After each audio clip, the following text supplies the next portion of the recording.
Imagine a world in total turmoil where you would not be allowed to purchase the basic necessities like food, water, and gas. A world that strips you of all of your rights and freedoms unless you agree to possess a certain fateful mark in your forehead or your hand. A mark that represents a license or permission to live in the world's final civilization.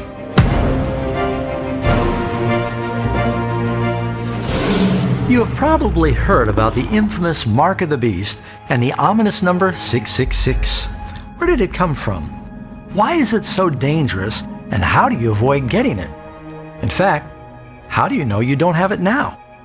The Bible says that in the end of time, everybody will be required to receive the Mark of the Beast. And if you don't receive this mark, at first you won't be able to buy or sell, and ultimately you'll be killed.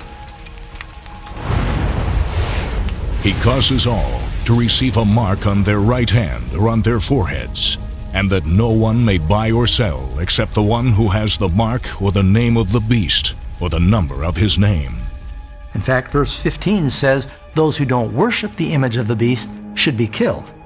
The Bible is clear. Death would be preferable to the curses that fall on the one that receives the mark of the beast. But how can you avoid receiving this mark if you don't even know what it is? There are a lot of misconceptions about what the mark of the beast is.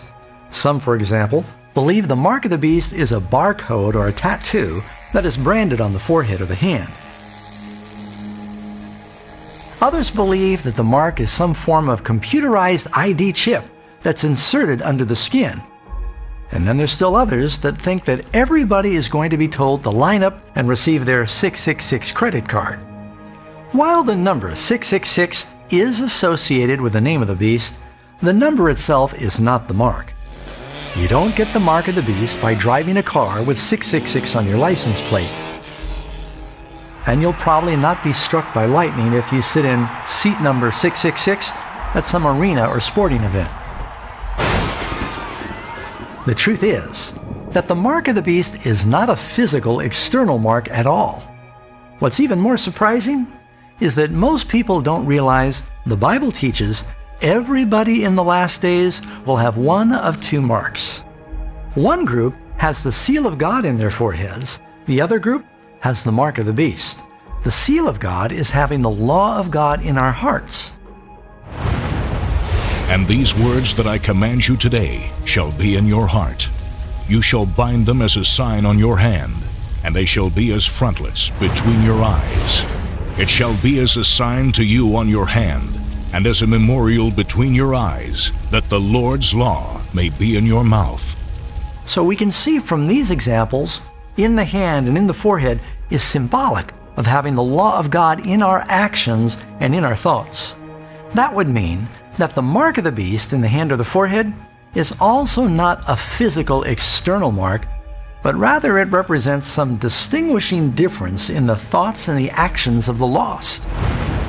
Their works are works of iniquity, and the act of violence is in their hands. Their thoughts are thoughts of iniquity. In the hand, in the actions, in the head, in the thoughts. It's a symbol. The Bible says in the end of time, everybody will receive some form of mark. It's not going to be a tattoo or a computer chip or a credit card. That's just what the devil wants people to think. Satan has managed to get just about everybody to focus looking in the wrong direction, while the real mark of the beast is creeping up right behind them. So what does the mark of the beast symbolize? Nobody has it yet, but soon many will. You need to make sure it's not you. There are few subjects that are more misunderstood, and very few subjects that need to be understood more.